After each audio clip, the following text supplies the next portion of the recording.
The mountains of Korea were quiet that autumn night. The trees had turned gold and red, and the air was cold enough to see your breath.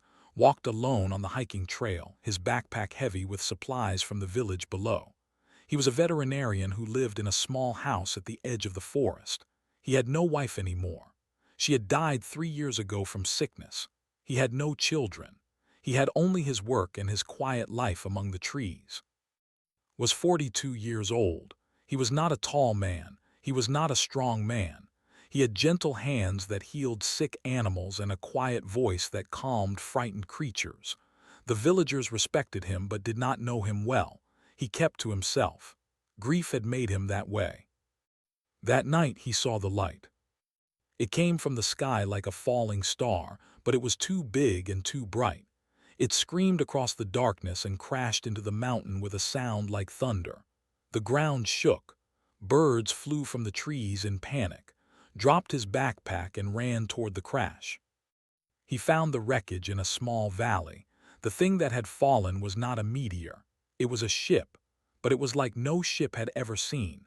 It was made of smooth silver metal that seemed to glow from inside. Strange symbols were carved into its surface. Smoke rose from the broken hull. Should have been afraid. He should have run away and called for help. But then he heard something that stopped his heart. A baby was crying. He climbed into the wreckage without thinking. Inside he found bodies. They were not human. They had silver skin and tall, thin bodies. Their eyes were closed forever. Felt sick, but the crying pulled him forward. In the back of the ship, wrapped in a blanket that shimmered like starlight, was a baby. She had silver skin like the others, but she was so small, so helpless. Her eyes were open and they were violet, the color of evening flowers. She looked at and stopped crying. She reached out her tiny hand. Picked her up. She weighed almost nothing. She was warm in his arms. Outside he could hear sirens in the distance. Soon people would come. Scientists, military, people who would take this child and put her in a laboratory, people who would study her like an animal. Looked at the baby looked at him. He made his choice. He wrapped her in his jacket and walked home through the forest. He did not look back at the burning ship. He did not think about what he was doing. He only knew that this child needed someone and he was there. He named her Bora, which meant purple in Korean, because of her beautiful violet eyes. The first year was the hardest. Bora was not a human baby and did not know what she needed. She could not drink milk. She got sick from rice. Spent weeks trying different foods until he found that she could eat certain vegetables and fruits. He made notes in a journal. He learned her patterns. When she cried at night, he held her. When her skin grew hot with fever, he cooled her with wet cloths and prayed to gods he was not sure existed. The villagers asked questions. Who was this child? Where did she come from? Lied. He said she was his niece from the city. He said she had a rare skin condition that made her look different. He said her parents had died in an accident. The lies came easily because they were told with love. When Bora was 2 years old, strange markings appeared on her skin. They glowed softly in the dark, like tiny stars drawn on her arms and face. Bought blackout curtains for every window. He held her close and whispered that she was special, not strange. That she was beautiful, not broken. He homeschooled her because he could not risk sending her to a regular school. He taught her to read Korean and English. He taught her mathematics and science. He taught her about the mountains and the animals and the seasons. He taught her everything he knew, and when he did not know something, they learned together. Bora grew up knowing she was different. She could see that her skin was not like the other children in the village. She could see that her eyes glowed faintly in the dark. She asked many times where she came from. He told her the truth, that he found her, that he did not know what she was, but that he knew who she was. She was his daughter. That was all that mattered. Years passed, grew older. His hair turned gray at the edges. His back hurt from years of work. But every morning he woke up early to make breakfast for Bora. Every night he checked her room to make sure she was sleeping well. He worked 3 jobs some months to pay for her medicine and books. He never complained. He never asked for anything in return. Bora was 8 years old when they came. It was a spring morning. The cherry blossoms were blooming outside, and Bora was sitting at the kitchen table while braided her silver hair. She was laughing about something she had read in a book, was smiling, his rough hands gentle in her soft hair. Then the air outside shimmered, and a ship appeared. This ship was larger than the one that had crashed 8 years ago. It was beautiful and terrible, hanging in the sky like a silver moon. Villagers ran screaming. Dogs barked, but only pulled Bora close and watched. Figures descended from the ship. They had silver skin and tall bodies and eyes that glowed with ancient light. They wore robes of deep blue and carried themselves like kings. One of them, an old male with a stern face, walked to the front. He looked at the small farmhouse. He looked at Bora. His eyes widened. "The princess," he whispered. "After all these years, we have found her." Bora did not understand the language he spoke, but she felt something in her chest, something that recognized these beings, something that pulled at her blood. Understood nothing except the way they looked at his daughter, like she belonged to them, like she was a thing to be claimed. He stood up slowly. He was just a small veterinarian with gray hair and tired eyes. He had no weapons. He had no power, but he stepped in front of Bora and faced the aliens. "You cannot have her," he said. The old alien tilted his head. He did not understand the human language either, but he understood the meaning. This tiny creature was defying them. This primitive being, whose species had barely left their own planet, was standing against the might of an empire that spanned 3 galaxies. It was almost amusing. Almost. But there was something in the human's eyes that gave the Chancellor pause, something hard and unbreaking, something that said, "I will die before I let you take her." The Chancellor had lived for 500 years. He had seen wars and wonders and the rise and fall of civilizations, but he had never seen anything quite like the look in this human's eyes. He raised his hand, and his guard stepped forward. Bora screamed, and the world changed forever. The guards moved like water, smooth and fast. They wore armor that seemed to be made of liquid silver, and they carried weapons that hummed with strange energy. There were 6 of them, each one taller and stronger than any human had ever seen. They surrounded the small farmhouse in seconds. Did not run. He pulled Bora behind him and faced them with nothing but his bare hands. The old alien, the one the others called Chancellor, watched with cold curiosity. In all his centuries of life, he had never seen such foolishness. This human was like an insect standing against a storm. He would be brushed aside without effort.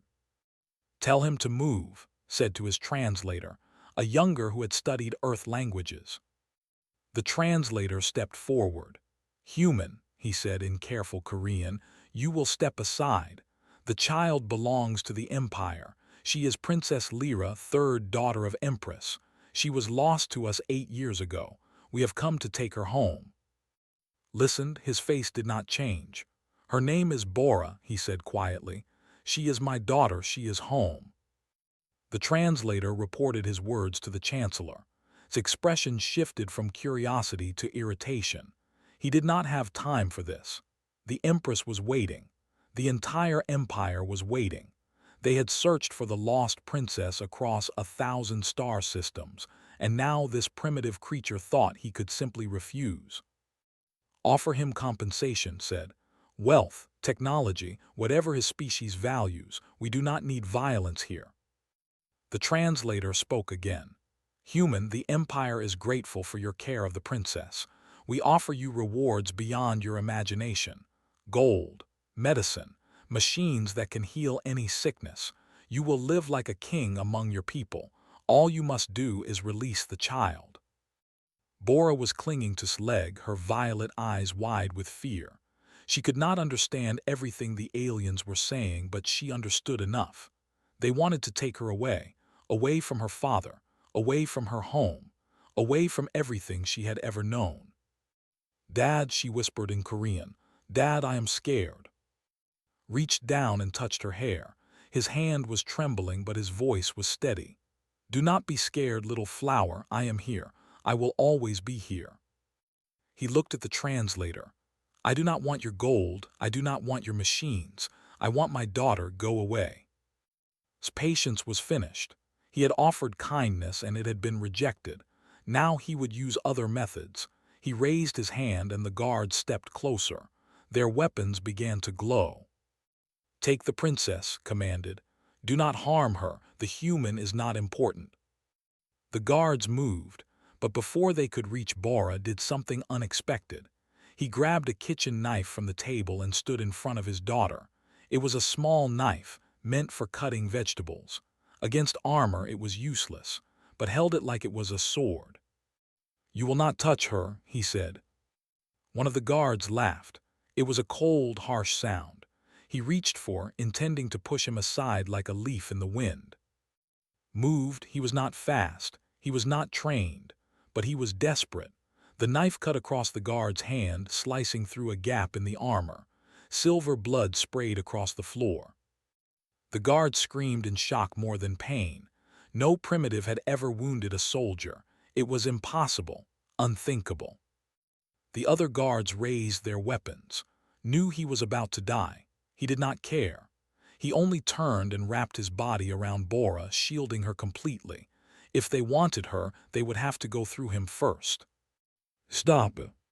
The command came from the ship above. A new voice, female, powerful.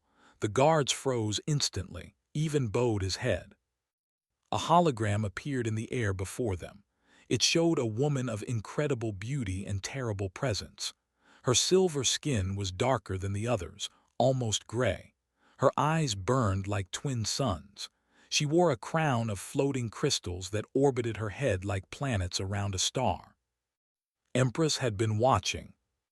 "Chancellor," she said, her voice like ice over steel, "explain to me why my soldiers are threatening a child." Bowed lower. "Empress, we have found Princess Lyra. This human refuses to release her.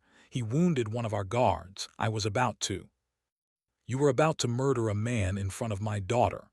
The Empress's voice did not rise, but somehow it became more terrifying. "You were about to traumatize the child we have spent 8 years searching for. Tell me, Chancellor, is this the wisdom I appointed you to provide?" Was silent. There was nothing he could say. The Empress turned her holographic gaze to. He was still holding Bora, still shielding her with his body. He looked up at the Empress without fear. There was blood on his shirt, some of it his own, from where a guard had struck him before the command to stop. He was bruised and trembling and utterly outmatched. But he was not surrendering. Studied him for a long moment. 8 years ago, she had lost her youngest daughter. The ship carrying Lyra had disappeared during a simple observation mission to a primitive world. The crew had been declared dead. The princess had been mourned, had added another scar to her ancient heart and continued ruling, because that was what empresses did. Now her daughter was alive, and this human, this tiny, fragile, temporary creature had kept her alive, had raised her, had loved her. "Human," the Empress said, "can you understand me?" The translator repeated her words in Korean. Nodded slowly. "I can understand. You have raised my daughter for 8 years. You have protected her when you had no obligation to do so. For this, you have my gratitude." The Empress paused. "But she is a princess of the Empire. She has a destiny, a responsibility. She must return with us." Bora spoke before her father could respond. "No." Her voice was small but clear. "No, I do not want to go. I want to stay with my dad. Please, please do not take me away from him." Something flickered in the Empress's eyes, something that might have been pain. "Child, you do not understand. You are not human. You are this man." "He is my father," Bora said. Tears were running down her silver cheeks. "He found me. He saved me. He loves me. I do not care about princesses or empires. I want my dad." The court around the Empress was whispering. This was unprecedented. A princess of the blood choosing a primitive over her own people. It was unthinkable. It was shameful. But Empress had ruled for 300 years. She had learned that forcing loyalty never worked. She had learned that breaking a child's spirit only created enemies. And she had learned, through pain and loss and lonely nights on her throne, that love was not something that could be commanded. "Very well," she said at last. "We will not take the princess by force, but she must come to our world, she must learn who she is, she must meet her family." The Empress looked at, "And you, human, will come with her." Stared at her. "Me, why?" "Because my daughter will not stop screaming until you do. Because I wish to understand what kind of creature earns such loyalty. Because I am curious." The Empress's lips curved slightly. It might have been a smile. "You have 1 hour to prepare. Bring whatever you need. You will not be returning to this world for a long time." The hologram disappeared. The guard stepped back. Chancellor looked at with pure hatred, but he said nothing. The Empress had spoken. Looked down at Bora. She was still crying, but there was hope in her eyes now. "Dad, what do we do?" Wiped her tears with his rough hand. "We go together, little flower. Whatever happens, we face it together." He walked into the house and began to pack. He took clothes, his and Bora's. He took her favorite books. He took the journal where he had recorded everything about raising her. He took a photograph of his dead wife, the only family he had before Bora. Then he took Bora's hand and walked out to meet the future. The ship swallowed them whole, and Earth disappeared behind them forever. The journey took 3 days, spent most of it in a small room with Bora, watching through a window as stars and galaxies passed by like lights on a highway. He had never imagined anything like this. He had never imagined anything beyond his small mountain village. Now he was traveling through the universe itself. Bora was excited and scared at the same time. She asked 1,000 questions that could not answer. What are those lights? How fast are we going? Will there be other children? Will they like me? Answered as best he could, which mostly meant saying, "I do not know, little flower, but we will find out together." On the 3rd day, they arrived. It was called, and it was the most beautiful thing had ever seen. The planet glowed with soft purple light. Its continents were covered in crystal forests that sparkled like diamonds. Its oceans were silver, reflecting the light of 3 moons that hung in the lavender sky. And at the center of the largest continent stood the imperial palace. The palace was not a building. It was a mountain that had been carved and shaped over thousands of years into something impossible. Towers rose toward the sky like reaching fingers. Bridges of light connected different sections. Gardens floated in the air, held up by technology that looked like magic. Everything was silver and purple and gold, and everything was vast beyond human understanding. Looked at it and felt very small. The ship landed on a platform of clear crystal.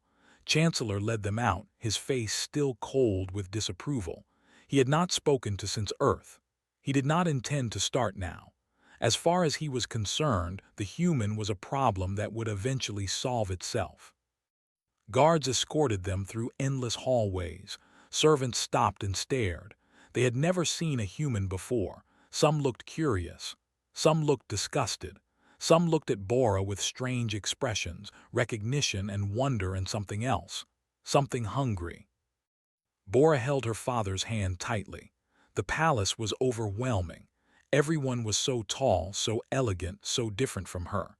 She had always known she was not human, but she had not understood what that meant until now. These were her people. This was supposed to be her home, but it did not feel like home. It felt like a beautiful prison. They were given rooms in the eastern wing, comfortable but isolated. A servant explained that the Empress would see them tomorrow. Until then, they should rest. Food would be brought. They should not leave their rooms without an escort. Thanked the servant politely and closed the door. Then he sat on the bed and let out a long breath. "Dad," Bora climbed up beside him. "Are you okay?" He smiled at her. It was a tired smile, but it was real. "I am okay, little flower, just tired. This is very different from our mountain." I do not like it here, Bora said quietly. Everyone looks at me strangely, even the aliens. I mean, she stopped, confused. They are not aliens, they are my people, but they feel like aliens to me. Does that make sense? Pulled her clothes. It makes perfect sense. You grew up on Earth. You are Korean in your heart even if your skin is silver. That will not change just because we are in a palace. That night did not sleep. He sat by the window and watched the 3 moons move across the alien sky. He thought about everything that had happened. He thought about everything that might happen next. He thought about how small and powerless he was in this place. But when he looked at Bora sleeping peacefully in the bed, he knew he would not give up. He had crossed the universe for her. He would cross it again if he had to. The next day, servants came to prepare them for meeting the Empress. They wanted to dress Bora in traditional robes. She refused at first but convinced her to try them. She looked beautiful, like a true princess. But she kept tugging at the fabric, uncomfortable in her own skin. They wanted to dress too, but he refused. He had only one suit, the same suit he had worn to his wife's funeral 10 years ago, the same suit he wore to every important moment of Bora's life. It was old and faded and mended in 3 places, but it was his, and he would face the Empress as himself. The throne room was larger than this entire village. Crystal pillars rose toward a ceiling that showed the actual sky outside. Thousands of nobles filled the hall, dressed in brilliant colors, adorned with jewels that floated around their bodies. They whispered as Bora entered. They pointed. They laughed behind elegant hands. At the far end of the room sat the Empress. Was smaller than expected. She was old, incredibly old, though her face showed no wrinkles. Her eyes held centuries of wisdom and pain and power. She wore simple white robes in contrast to her colorful court. She needed no decorations. Her presence alone was enough. Beside her stood 2 younger women. They were beautiful in the cold, perfect way of statues. These were Bora's sisters, Princess Vila and Princess Sira. They looked at Bora with expressions that were hard to read. Curiosity, suspicion, perhaps jealousy. Chancellor announced them. Your Imperial Majesty, I present Princess Lyra, 3rd daughter of the Empire, returned after 8 years of absence, and her caretaker, the human. The court murmured, caretaker, not father, not guardian, caretaker like someone who watched animals or cleaned gardens.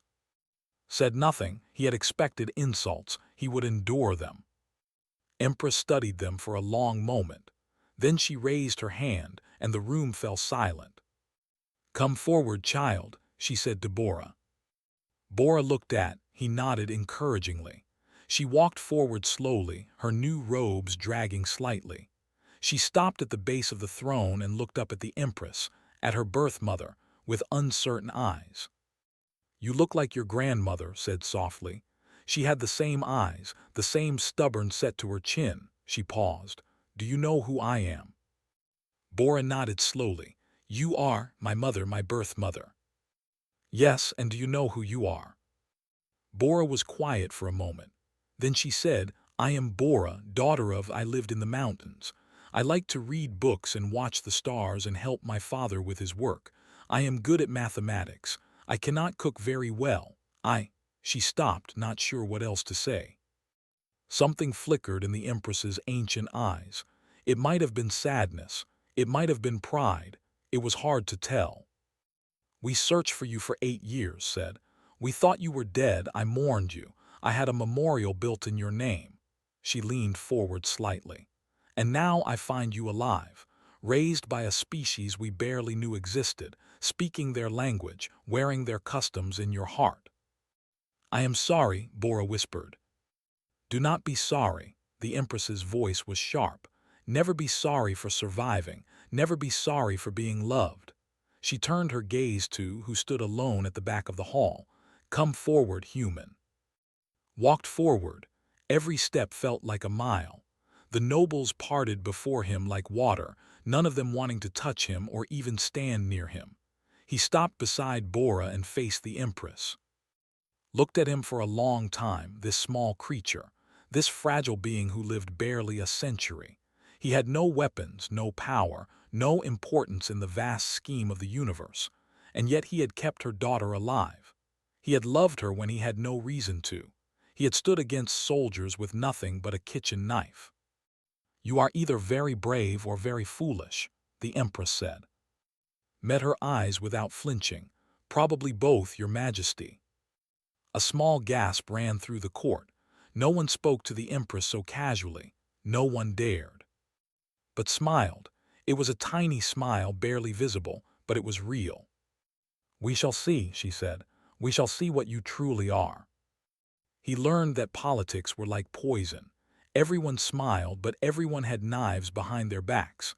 Nobles whispered about Bora constantly, about how she was tainted by human contact, how she spoke their language strangely, how she preferred human food to dishes.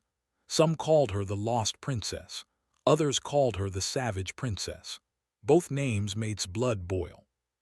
He learned that Bora's sisters were not friends. Princess Vila, the eldest, was cold and calculating. She saw Bora as a threat to her position. If the Empress chose Bora as heir, Vila would lose everything she had worked for. Princess Sira, the middle sister, was more subtle. She smiled at Bora and offered friendship, but her eyes were always watching, always measuring. He learned that Chancellor was actively working against them. The old politician wanted the human gone. He whispered to other nobles that was a corrupting influence. He suggested that Bora should be re-educated to remove her human contamination. He never said these things openly, but heard them through servants who were kind enough to warn him. Most importantly, learned that he was always being watched.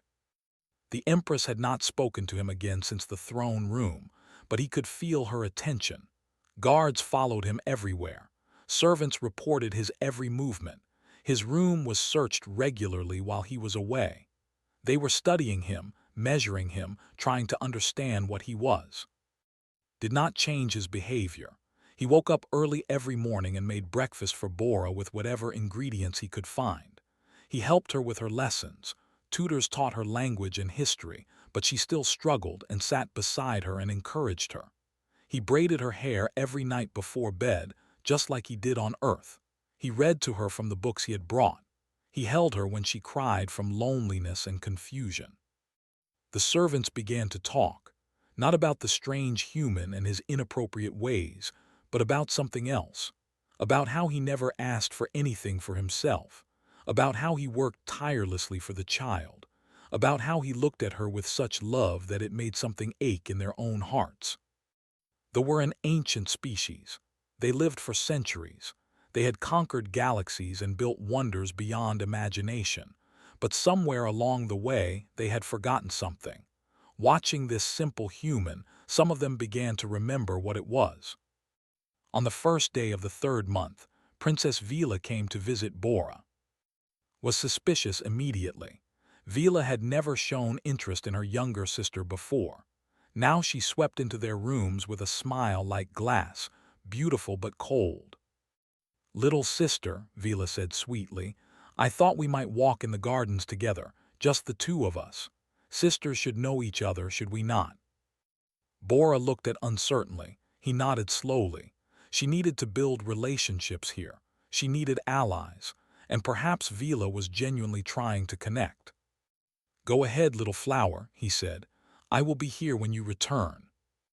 Bora left with her sister, watched them go with a feeling of unease in his stomach. But what could he do? He was a guest in this palace, tolerated only because the Empress allowed it. He had no authority here. He had no power. An hour passed. Then two. The unease in stomach grew into fear. He went to the door and asked the guard outside where Princess Lyra had gone. The guard did not know. Started walking, then running. He searched hallway after hallway, asking every servant he encountered. No one had seen Bora, or if they had, they were not telling. Some looked away when he asked. Some smiled strangely. Finally, an old servant took pity on him. "The southern garden," she whispered. "But be careful, human. Not everyone in this palace wants the princess to be happy." Ran. The southern garden was far from the main palace, isolated and quiet, burst through the entrance and saw them immediately. Bora was backed against a stone wall, surrounded by 3 palace guards in full armor. Princess Vila was gone. There was no one else in sight. One of the guards was holding Bora's arm. She was crying. Something broke inside. He did not think. He did not calculate his chances. He simply ran at them with all the speed his aging body could produce. The first guard did not even see him coming, hit him low and hard, knocking him off balance. The guard stumbled, releasing Bora, grabbed a loose stone from the garden path and swung it with all his strength. The stone cracked against the guard's helmet. It was not enough to truly hurt him through armor, but it was enough to make him angry. The guard struck back. The blow caught in the chest and sent him flying backward. He hit the ground hard, gasping for air. Something was broken, he could feel it. Maybe a rib, maybe more. But he got up. The guard stared at him. He was bleeding from the mouth. He could barely stand. His body was shaking from pain, but he placed himself between them and Bora, and he raised the stone again. "You will not touch my daughter," he said.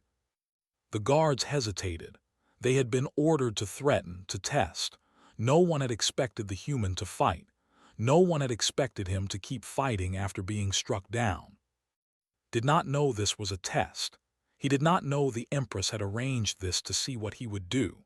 All he knew was that his daughter was in danger, and he would die before he let anyone hurt her. He charged again. This time all 3 guards attacked him, managed to hit one more time before he was overwhelmed. They did not kill him, that was not their orders, but they hurt him, badly. When real security arrived moments later, summoned by Empress herself, they found on the ground in a pool of his own blood. He was unconscious. His face was swollen beyond recognition. His arm was bent at an unnatural angle. But his hand was still holding Bora's. He had never let go. The Empress stood in the doorway and watched in silence. Behind her, Chancellor was stammering explanations. The guards were just following orders. The human had attacked first. It was all a misunderstanding. Did not listen.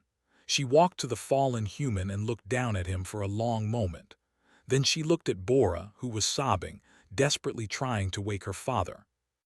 "Bring the best healers," the Empress commanded. "Immediately. If this human dies, the guards who did this will join him." The healers came. They took to the medical wing. They said his injuries were severe. A human should not have survived such a beating. The fact that he was still alive was remarkable.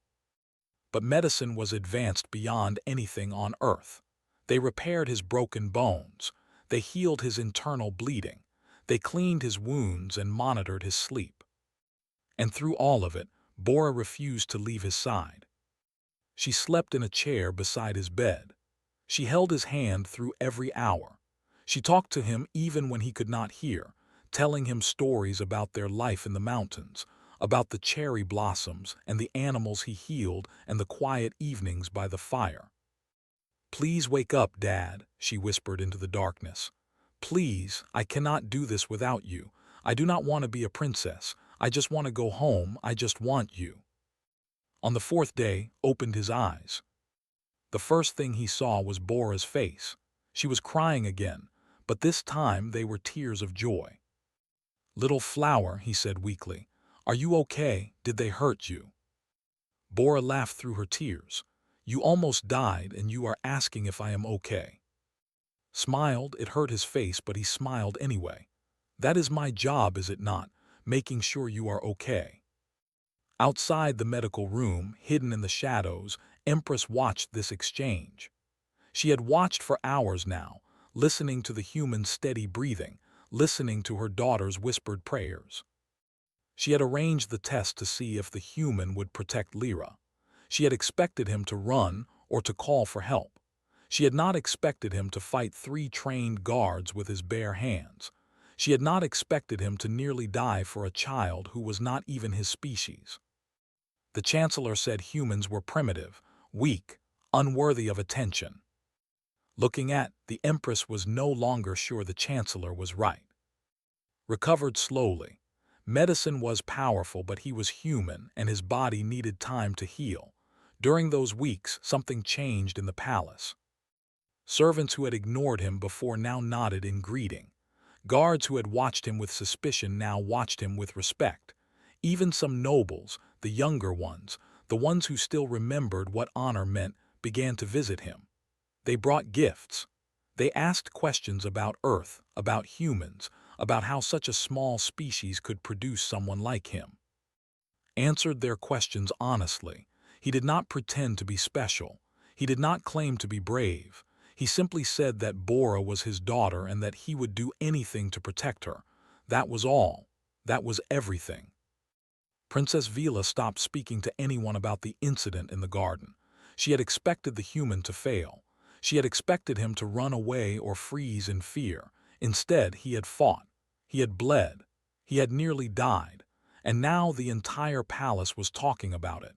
Instead of making Bora look weak by association with a primitive species, the event had made her look stronger, protected, loved.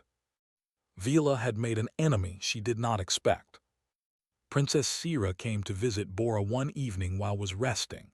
Unlike her older sister, Sira had no tricks. She simply sat beside Bora and looked at her with thoughtful eyes. "You really love him," Sira said quietly. "The human, your father." Bora nodded, "More than anything." Sira was silent for a moment. "Our mother, the Empress, she is not capable of that kind of love. She has ruled too long, seen too much, lost too much. She cares for us, I think, in her own way, but she has never braided our hair. She has never read us stories. She has never held us when we cried." Bora did not know what to say. She felt sorry for her sisters in a way she had not expected. They had grown up in this beautiful palace, surrounded by power and wealth. But they had grown up without what she had, without the simple warmth of a parent who was truly present. "I want to do something for him," Bora said suddenly. "For my father.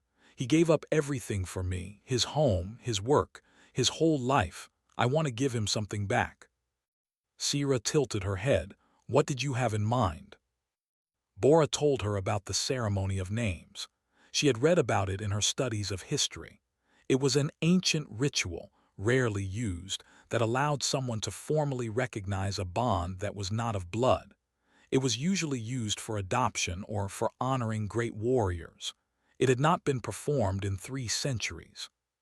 "If I invoke the ceremony," Bora said, "I can formally name him as my father, not my caretaker, not my guardian, my father, with all the rights and protections that brings. No one would be able to separate us. No one would be able to send him away." Sira stared at her. "That is ambitious. The Chancellor will fight you. Many nobles will object. An alien formally recognized as royalty, it has never happened before." "I know," Bora's violet eyes were steady, "but I do not care about tradition. I care about him." Sira smiled slowly. It was the first real smile Bora had seen from her. "Then I will help you. I have no love for Chancellor, and I think it will be amusing to see his face when you make your petition." The ceremony of names required the Empress's approval. That meant a formal petition in front of the entire court. That meant facing thousands of nobles who thought humans were beneath notice. That meant challenging centuries of tradition and prejudice. Bora did not hesitate. On the day of the petition, the throne room was fuller than ever before. Word had spread throughout the palace that something unusual was about to happen. Nobles came from distant provinces. Dignitaries arrived from other worlds. Even representatives from species that had never visited made the journey. Everyone wanted to see what would happen. Chancellor stood at the front of the crowd, his face confident. He had prepared arguments against any petition Bora might make. He had gathered supporters. He had whispered threats to those who might side with her. The human would be rejected.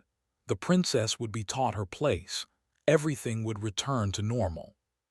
Empress sat on her throne, her expression unreadable. She had not told anyone what she would decide. She had not even told Bora. Stood at the far end of the hall. He was dressed in his old suit, the same suit he always wore to important moments. It was even more faded now, more mendied. Among the glittering robes of the nobility, he looked completely out of place. But he stood straight, his head was high, he was not ashamed. Bora walked forward. Her steps were measured, careful. She was wearing traditional robes for the first time without discomfort. She had practiced this moment for weeks. She was ready. She stopped before the throne and bowed deeply. "Your Imperial Majesty," she said in flawless. She had studied hard to get this right. I, Princess Lyra of the Third House, invoke my right to call the ceremony of names. A murmur ran through the crowd. The ceremony had not been invoked in 300 years. Most nobles had only read about it in history books. Chancellor stepped forward. "Your Majesty, this is highly irregular. The princess is young and confused. She has been influenced by the human. She does not understand what she is asking." "I understand perfectly," Bora said calmly. "I am asking to formally recognize the bond between myself and I am asking to name him as my father." The murmur became a roar. Nobles shouted in outrage, some laughed in disbelief. A human, named as royalty, named as the father of a princess. It was absurd, it was insulting, it was impossible. Chancellor raised his hand for silence. "Your Majesty, this cannot be allowed. The ceremony of names is for recognizing bonds between, not between and animals." "He is not an animal." Bora's voice was suddenly hard as steel. "He is the one who found me in a burning ship. He is the one who raised me when he had no reason to. He is the one who fought 3 guards with his bare hands to protect me. He is more honorable than anyone in this room." "He is mortal," snapped. "He will be dead in a few decades. Why would we grant him status that will outlive him?" Bora smiled sadly. "Because love does not count the years. Because what he gave me in 8 years is worth more than 8 centuries of cold duty. Because he deserves to be recognized for who he is, even if it is only for a short time." The hall fell quiet. Nobles who had been shouting now stood in uncertain silence. Something in Bora's words had touched them, something they had forgotten long ago. Empress raised her hand. The silence became absolute. "The ceremony requires a witness," the Empress said. "Someone who can speak to the bond being claimed, who witnesses for you, daughter." Bora turned toward the back of the hall, was still standing there, watching her with pride and love and fear in his eyes. She smiled at him. "He does not need a witness," she said. "He is standing right there. Everyone can see who he is. Everyone can see what he has done. He has no titles, no power, no wealth. He has nothing but love, and that is enough." She paused, her voice catching. She looked at the Empress, at the mother she barely knew, and for a moment she was not a princess making a formal petition. She was a little girl who wanted her family to be whole.